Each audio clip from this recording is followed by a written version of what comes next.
Oggi io ho fatto un atto del Presidente condiviso con l'ente di governo e con tutti gli altri enti affinché si potesse ripristinare per i residenti e i pendolari la bigliettazione, il ticket di viaggio che prima del ticket olimpico veniva applicato e quindi la fascia chilometrica. Dopo il caso del bambino che non aveva il biglietto necessario e le polemiche che ne sono scaturite, sono quindi cambiate nuovamente le tariffe sulle corriere della linea 30. Questa linea è stata potenziata con dei pullman ogni mezz'ora. Un potenziamento ha dei costi e dei costi in parte sono stati inseriti in tariffazione. In proposito è stato annunciato da Assoutenti un esposto avente come oggetto proprio gli aumenti dei biglietti in vista delle Olimpiadi invernali, destinatari le autorità di regolarizzazione dei trasporti e l'antitrust.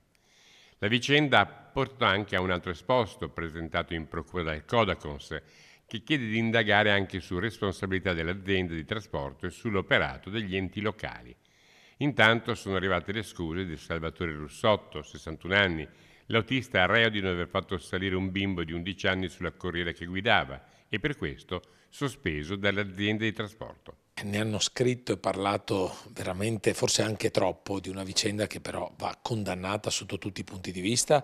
Oggi ho letto anche le scuse dell'autista, penso che sia quello che è accaduto è qualcosa di increscioso che non dovrà mai più verificarsi, perché non possiamo permettere a un bambino così piccolo di essere lasciato da solo, al di là anche di farlo scendere dall'autobus, non è neanche concepibile questo, al di là poi dei 6 chilometri che si è fatto a piedi sotto la neve. Quindi questa è una condanna che ovviamente tutti hanno fatto e io non posso che condividerla.